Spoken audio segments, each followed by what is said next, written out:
இப்போது சகோதரி பர்வீன் சுல்தானா நம்முடைய வருங்கால தலைமுறையை வாழ்விக்க வல்லது வீடு அப்படிங்கிறத பேசுவாங்க. விசை உறும் பந்தினை போல்,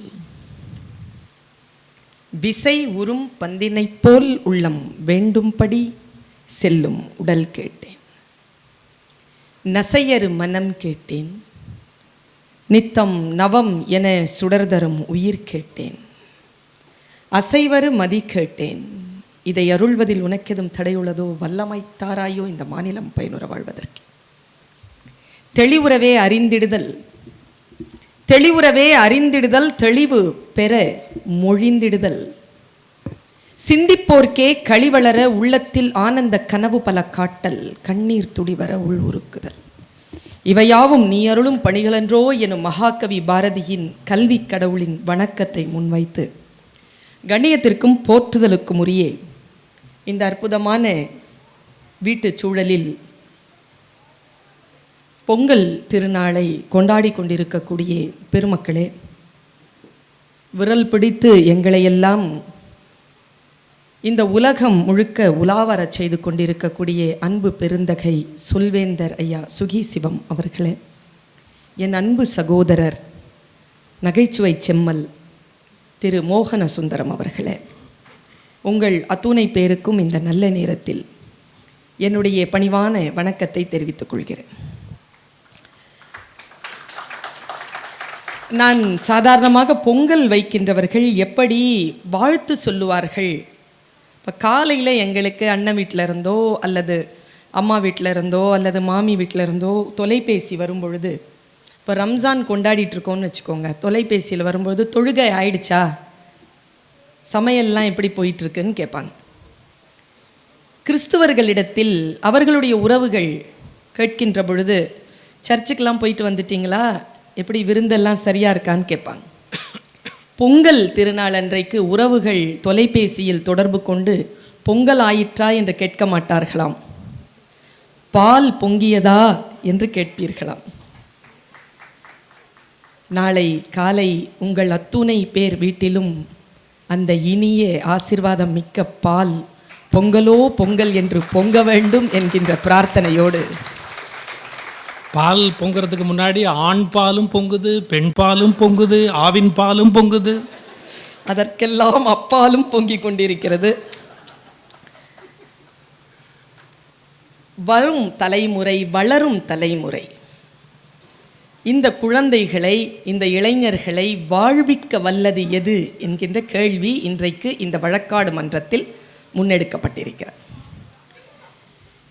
வெளிச்சூழல் என்பது மிக மிக சவாலாக இருக்கக்கூடிய இந்த காலகட்டத்தில் அந்த சவால்களையெல்லாம் சந்திப்பதற்காக ஒரு மனிதன் தன்னைத்தானே எதிர்ப்பு சக்தி கொண்டவனாக உருவாக்கி கொள்ள வேண்டும் என்றால் வீடுதான் சிறப்பாக இருக்க வேண்டும் என்கின்ற பொருண்மையில் ஒரு சில கருத்துக்களை வாதத்திற்காக முன்வைக்கலாம் என்று கருதுகிறேன். 1000 தான் மோகன சுந்தரம் அவர்கள் நாடு என்று பேச வந்திருந்தாலும், நாங்கள் எல்லாம் அமெரிக்காவுக்கு போயிருந்தோம்னு ஐயா சொன்னார். அங்கே சில நேரங்களில் உணவு என்பது மிகவும் சவாலாக இருக்கும். எங்கள் 3 பேருக்கும் சவாலாக இருக்கின்ற பொழுது நான் அமைதியாக அதை சாப்பிட்டுடுவேன். ஐயா கொஞ்சம் சிரமப்படுவார், சாப்பிட்டுருவார். எப்பவுமே நான் மோகன சுந்தரம் அண்ணனை நான் பார்த்துருக்கேன், தட்டுக்கு முன்னால் உட்கார்ந்த உடனே நம்ம எல்லோரும் கடவுளை தானே கேட்போம், கடவுள் பேரை தானே சொல்லுவோம். சாப்பாடு ஒழுங்காக விழணும், அந்த ருசியாக அந்த சாப்பாடு இருக்கணும் அப்படின்னு அவர் வேண்டிக் கொள்ளுகின்ற தெய்வம் எது தெரியுமா? ஜெயந்தி அப்படிம்பார். அது அவங்க வீட்டம்மா. அவங்க பேரை சொன்ன உடனே தான் அவங்களுக்கு அந்த சாப்பாடு சுவையில்லைனா கூட சுவையாக இருக்கணும் அப்படிங்கிற ஒரு அமைப்பில் நாளை அந்த கையால் சாப்பிட போகிறேன் என்கின்ற நம்பிக்கையில் அதை சாப்பிட்டு அவர் கடந்துருவார். என்னதான் இருந்தாலும் 1000 தான் நாம் வெளியில் சென்று வந்தாலும் வீடு ஒருவருக்கு சரியாக இல்லை என்றால் வெளிச்சூழல் நிலைகளை நம்மால் சமாளித்து விடவே முடியாது. அந்த வீட்டை எந்த அளவிற்கு நிர்வகிக்க வேண்டும் என்பதற்காகத்தான் இந்த தலைப்பில் நான் பேசிக்கொண்டிருக்கிறேன். ஒரு காலகட்டத்தில் நாம் இருவர் நமக்கு மூவர் என்று சொன்னார்கள். அடுத்த காலகட்டத்தில் நாம் இருவர் நமக்கு இருவர் என்று சொன்னார்கள். அதற்கு பிறகு ஒரு காலம் வந்தது, நாம் இருவர் நமக்கு ஒருவர் என்கின்ற காலம். இப்பொழுது நாம் தான் இருவர், நமக்கு எதற்கு இன்னொருவர் என்று கேட்கக்கூடிய சூழ்நிலை வந்து சேர்ந்திருக்கிறது. ஏற்கனவே வீடுகள் சிதிலமடைந்து கொண்டிருக்கின்றன. நாட்டினுடைய சூழல் இவ்வளவு சவாலாக இருக்கிறது என்று சொன்னால் அதற்கு காரணம் வீடுகள் சிதிலமடைந்து கொண்டிருக்கின்றன என்பதிலே நாம் கவனத்தை திருப்பியாக வேண்டும். நான் ஒரே ஒரு விஷயத்துக்காக நான் ஒரு கேள்வியை நான் உங்க முன்னால வைக்கிறேன். வீட்டில் வந்து ஒத்த பிள்ளை இருக்குன்னு வச்சுக்கோங்க, யார் வீட்லையாவது வயசும் தெம்பும் இருக்கின்ற பொழுதே இரண்டாவது குழந்தையை பெற்றுக்கொள்ளுங்கள். ஏன் தெரியுமா? இந்த ஒத்த பிள்ளை வச்சிருக்கிறவங்க ரொம்ப பாவங்க. நீங்க இல்லை, உங்க பிள்ளை ரொம்ப பாவம். ஏன்னா அந்த குழந்தைக்கு இன்னொரு ஒத்த பிள்ளையை கல்யாணம் பண்ணி வச்சிங்கன்னு வச்சுக்கோங்க, அந்த 2 பேருக்கு பிறக்கிற குழந்தைக்கு அத்தை கிடையாது, மாமா கிடையாது, பெரியம்மா கிடையாது, பெரியப்பா கிடையாது, உறவுகளே கிடையாது. அது பக்கத்து வீட்டில் தான் போய் நிற்கணும். தாத்தா பாட்டிகளினுடைய உறவு, தாய் தகப்பனுடைய உறவு எந்த வீட்டிலே மிக சிறப்பாக வைக்கப்பட்டிருக்கிறதோ அந்த வீட்டில் வரக்கூடிய குழந்தை, வளரக்கூடிய குழந்தை எதிர்ப்பு சக்தியோடு வளர்கிறது என்பதனை மட்டும் நீங்கள் மனதிலே இருத்தி வைத்துக் கொள்ளுங்கள். பொங்கல்ல மாட்டு பொங்கல் பத்தி மட்டும் ஐயா சொன்னார். அதுக்கு 3வது நாள் ஒரு பொங்கல் இருக்குங்க. நீங்க சொல்லுங்க. அதுக்கு காணும் பொங்கல்னு பேரு. காணும் பொங்கல் என்ன தெரியுமா? நீங்க ஒரு இடத்தில் பொங்கல் வைத்து விட்டு அந்த வயக்காட்டிற்கு போய் அந்த மாட்டிற்கு நன்றி செலுத்திவிட்டு அங்கிருந்து புறப்பட்டு போய் உங்களுடைய உறவுகளையும் ஊராரையும் சந்திப்பதற்காகவே காணும் பொங்கல் என்று வைத்திருக்கிறார்கள். நம்முடைய உறவுகளை வளர்ப்பதற்கான ஒரு பொங்கல் திருநாள் தான் இன்றைய பொங்கல் திருநாள். நான் யோசிச்சு பார்க்கிறேன், நம்முடைய வீடுகளில் நம்முடைய தாய், நம்முடைய தகப்பன், கணவன் மனைவியாக இருக்கக்கூடியவர்கள், அவர்கள் பரிமாறிக்கொள்ளக்கூடிய விஷயங்கள் குழந்தைகளுடைய மனதிலே மிக அழுத்தமான ஆழமான தாக்கத்தை ஏற்படுத்துகின்றன. மிக சாதாரணமாக ஐயா அப்படி சொல்லிட்டு கடந்துட்டார்.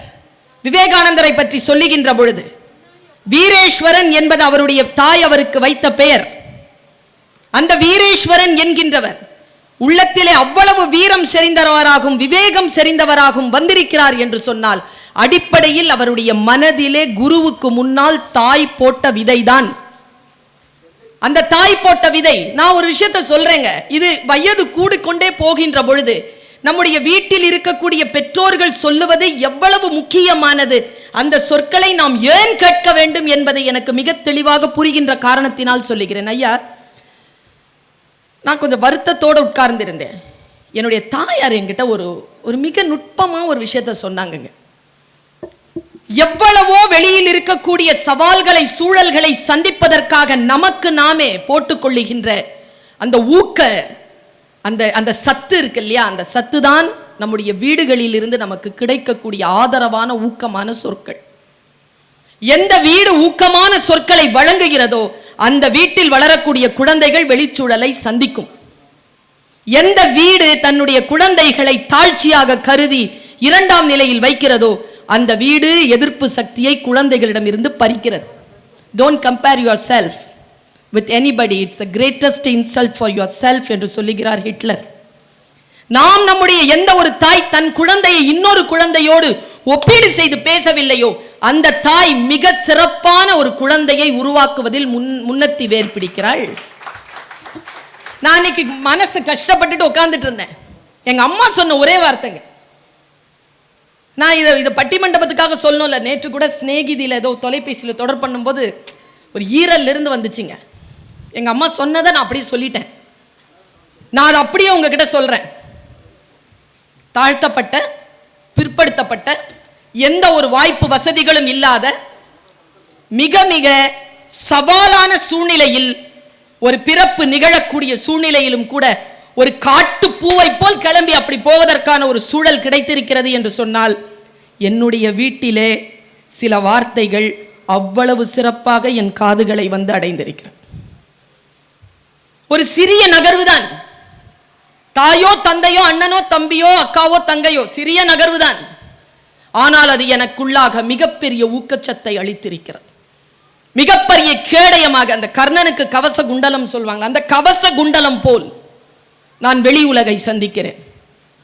எங்க அம்மா சொன்னாங்க, வருத்தப்படுறியா? பர்சனலா ஏதாவது யாராவது உன்னை கஷ்டப்படுத்திட்டாங்களா?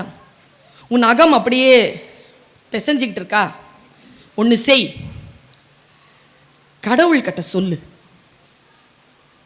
அது சொல்லும்போது சுமாரா இருக்குங்க வார்த்தை. கடவுள் கிட்ட சொல்லு. அவரு நமக்காக வேலை செய்யறதுக்கு வெயிட் பண்ணிட்டு இருக்கார். அவருக்கும் கொஞ்சம் வேலை கொடு. எல்லா வேலையும் நீயே செய்யணும்னு நினைக்காத, அவனுக்கும் வேலை கொடு. அம்மா சொல்லிட்டு சொன்னாங்க, நீ யாரை பற்றி சத்தியமாக நீ நம்பி அந்த சத்தியத்தையும் கடந்து உனக்கு ஏதேனும் துன்பம் வந்தால் காத்திரு, பதட்டப்படாத, போராடாத, காத்திரு. இறைவன், இயற்கை, பிரபஞ்சம், அந்த சக்தி என்ன செய்யும் தெரியுமா? அந்த சத்தியத்திற்காகவே அந்த விஷயத்தை பல்லடம் போல் உனக்கு முன்னால் சோழியாக கொண்டு வந்து போடும். அப்படி போடப்படுகின்ற அந்த சோழியை பார்த்துவிட்டு நீ சொல்லுவாய், கடவுளே நான் இப்படி இருக்க வேண்டும் என்று சொல்லவில்லையே என்று. யார் உன்னை சிரமப்படுத்தி கொண்டிருக்கிறார்களோ நாளைக்கு அவருக்காக பிரார்த்தனை செய்ய வேண்டிய சூழல் உன்னை வந்து சேரும். சத்தியத்தில் இருக்கின்ற பொழுது கடவுளிடம் சில விஷயங்களை விட்டுவிடு என்று சொன்னார். மிக சாதாரணமான விஷயமாகத்தான் தெரிகிறது. ஆனால் மனதை ரணமாக்கி கொள்ளாமல் இருப்பதற்கான சூழலை அவர் எனக்கு முன்னெடுத்து தருகிறார். இது தாயினுடைய சொல். பல நேரங்களில் நான் பார்க்கிறேன், கணவன் மனைவி சண்டை போட்டுக்கோங்க, தவிர்க்க முடியாது. உண்மையா சொல்றேங்க. இந்த மாதிரி பேச்சாளர்கள் வெளியில பார்த்துட்டு நம்ம ரசிக்கிறோம் இல்லையா, வீட்டில் இவங்களை புருஷனாவும் அப்பாவும் வச்சிருக்கிறது எவ்வளோ கஷ்டம் தெரியுமா? அவங்களுக்கு தாங்க தெரியும். மோகன சுந்தரத்துக்கு அதே பிரச்சனை தான், எனக்கும் அதே பிரச்சனை தான். எங்கள் அண்ணன் சொல்ல, இதெல்லாம் மேடையில் வச்சுக்கோமா என்ன. எங்கள் வீட்டில் சொல்வார், மேடையில் எவ்வளோ நல்லா பேசுகிற, வீட்லேயும் அதே மாதிரி நடந்துக்கலாம்ல அப்படிம்பார் அவரு. கஷ்டங்க. வீட்டிலே பெண்கள், ஆண்கள் வெளியில் இருக்கக்கூடிய அந்த ஆளுமைகளை அவர்கள்தான் வடிவமைக்கிறார்கள். கணவன் மனைவி சண்டை போட்டுக் கொள்ளலாம், தாய் தகப்பன் சண்டை போட்டுக் கொள்வதில் உரிமையே கிடையாதுங்க அவங்களுக்கு. குழந்தைகளுக்கு முன்னால் சண்டை போட்டுக் கொள்வதற்கு உரிமையே கிடையாது. ஒரு சூட்சுமம் சொல்லவா? வளரும் தலைமுறையை காக்க வல்ல வீடு எது தெரியுமா? தாய் மகனையோ மகளையோ கண்டிக்கின்ற பொழுது தந்தை இடையீடு செய்யாமல் இருப்பதும், தந்தை அந்த குழந்தைகளை கண்டிக்கின்ற பொழுது தாய் குழந்தைகள் பக்கம் பேசாமல் இருப்பதும் ஒரு நல்ல வீட்டிற்கான அடையாளமாக இருக்கிறது என்பதனை மட்டும் நீங்கள் மனதிலே இருத்திக் கொள்ளுங்கள். என்னுடைய அம்மா ஒரு விஷயத்தை சொன்னாங்க, வெயிட் இல்லைங்க கையில், வெயிட் தூக்கிட்டு போறீங்கன்னு வச்சுக்கோங்க, எந்த குழந்தையாவது அம்மாவோ அப்பாவோ தாத்தாவோ பாட்டியோ வெயிட் தூக்கிட்டு போனா உடனே தான் கைக்கு அந்த வெயிட்டை மாத்திக்கிருச்சின்னு வச்சுக்கோங்க, சுமையை மாத்திக்கிருச்சின்னு வச்சுக்கோங்க, அந்த குழந்தையை அந்த குடும்பம் நம்பலாம். முதிர முதிர அந்த குழந்தைகள் தன் தகப்பனையும் தாயையும் தாத்தாவையும் பாட்டியையும் பார்த்து கொள்ளும். எப்பொழுது தன் குழந்தை இந்த சுமையை தூக்கிவிடக்கூடாது என்று அவர்கள் சுமையை நீங்கள் சுமக்கிறீர்களோ அந்த குழந்தை முதிர முதிர அதை நீங்கள் தான் பார்த்து கொள்ள வேண்டும். மிக கண்ணியமான முறையில் குழந்தைகளை வளர்க்கக்கூடிய வீடு, அடுத்தவர்களிடத்தில் மிக தன்மையுடன், குரலிலே மென்மையுடன், வார்த்தைகளிலே மிக சூடை கலக்காமல் மிக மிக பணிவுடன் பேசக்கூடிய அந்த பழக்கத்தை எந்த குடும்பம் குழந்தைகளிடத்தில் ஏற்படுத்துகிறதோ அந்த குழந்தை தலைவராக வருவதற்கான வாய்ப்பை பெறுகிறது. மிக கடுமையான சொற்களை வெளியில் பேசக்கூடிய சூழல் குழந்தைக்கு ஏன் வருகிறது என்றால், வீட்டிலே கடுமையான சூழல் நிகழ்கின்ற பொழுதுதான் அந்த பழக்கம் வெளியில் குழந்தைகளுக்கு வருகிறது. நம்முடைய வார்த்தைகளை கண்ணியமாக, நம்முடைய நடவடிக்கைகளை மிக கண்ணியமாக, நல்லதொரு குடும்பம் பல்கலைக்கழகம் என்று சொல்லுவார்கள் இல்லையா, அந்த பல்கலைக்கழகமாக நம்முடைய குடும்பம் வர வேண்டும் என்று சொன்னால் குழந்தைகளுக்கு சொல்லுகிறேன், பெரியவர்களை தாய்மார்களை புரிந்து கொள்வதற்கு குழந்தைகளுக்கு புத்திசாலித்தனம் தேவையில்லை. ஆனால் ஒரு தந்தையின் அன்பை புரிந்து கொள்வதற்கு புத்திசாலித்தனம் தேவை. அந்த புத்தியை எந்த ஒரு குழந்தை பெறுகிறதோ, அந்த சூழல் எந்த ஒரு சமூகத்திற்கு வாய்க்கிறதோ அது மிக ஆளுமையான குழந்தையை உருவாக்குகிறது என்பதனால் இந்த வெளிச்சூழல் எவ்வளவுதான் சிரமத்திற்கு உட்பட்டதாக இருந்தாலும், நான் நாடேன்னு இன்னும் எதுவுமே எதிர்த்து பேசலிங்க, நான் வீடுன்னு தான் சொல்றேன். அழிப்பதும் காப்பதும் வீடுதான். வீடு சரியா இருந்தோம்னா வெளிச்சூழலையே நாம் சமாளித்துக் கொள்ளலாம். என்ன சூழல் வந்தாலும் நாம் அதை எதிர்கொண்டு நம்மால் அந்த பகையை வீழ்த்திவிட முடியும், அல்லது இருக்கின்ற வாய்ப்பை வேறு நிலைக்கு எடுத்து சென்று விட முடியும். இந்த ஆளுமை வீட்டில் இருந்துதான் தொடங்குகிறது. எந்த ஒரு வன்முறையாளனும் எந்த ஒரு தீவிரவாதியும் வீடு சரியாக இல்லாத சூழலில் தான் உருவாகிறார்கள் என்று வரலாறு சொல்கிறது. அதனால் வீட்டை மிக மிக நிதானமாக பார்த்து கொள்ள வேண்டும். வெளியிலே எவ்வளவுதான் நமக்கான சூழல் வாய்ப்புகள் இருந்தாலும் அதை சரியாக பயன்படுத்தி கொள்ள வாய்ப்பு நம் குழந்தைகளுக்கு கிடைக்க வேண்டும் என்றால் அவர்களுடைய வாழ்க்கையை மிக மிக பலமானதாக, பலவீனங்கள் அற்றதாக மாற்றுவதற்கான வல்லமை வீட்டிற்குத்தான் முதலில் இருக்கிறது என்று சொல்லி என் முதல் சுற்று வாதத்தை நிறைவு செய்கிறேன். நன்றி, வணக்கம். ஒரு முக்கியமான கருத்து சொன்னாங்க. குழந்தைகளை இன்னொரு குழந்தையோட ஒப்பிடக்கூடாது. ரொம்ப முக்கியமான விஷயம் அது. சில பேர் அதை யோசிக்காமல் என்ன சொல்லுவாங்க, இந்த ஏற்று விட்டு பையனை பார், இந்த ஏற்று விட்டு பொண்ணை பார், அப்புறம் ஏன் பார்த்தேன்னு கேட்பாங்க.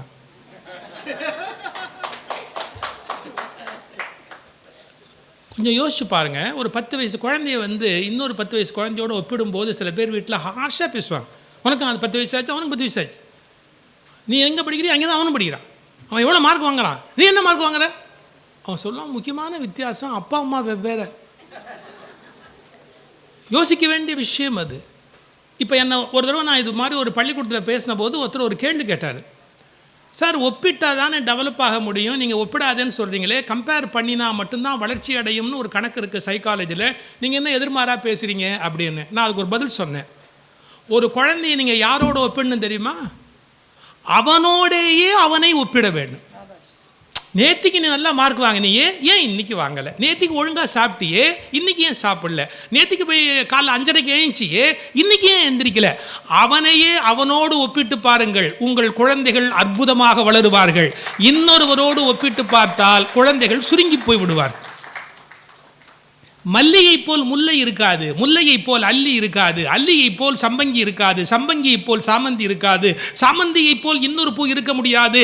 ஒவ்வொரு பூவை ஒரு நோக்கத்துக்கு கடவுள் படைத்தது போல் ஒவ்வொரு குழந்தையை ஒவ்வொரு நோக்கத்திற்கு கடவுள் படைத்திருக்கிறார் என்பதை பெற்றவர்கள் புரிந்து கொள்ள வேண்டும். இது ஒரு நந்தவனம். ரொம்ப அருமையான ஒரு கருத்தை முன்வைத்தார்கள். பாதுகாப்பு சூழலை வீடுதான் கொடுக்கிறது என்பதை ரொம்ப அழகாக அவனுடைய தாயார் சொன்ன வார்த்தையை சொல்லி அவர்கள் நிறுவியிருக்கிறார்கள். இப்போ இல்லை நாடு தான் என்பதை சொல்வதற்கு தண்ணி குடிச்சிட்டு பேச வராது. மோகன சுந்தரம் வாங்க.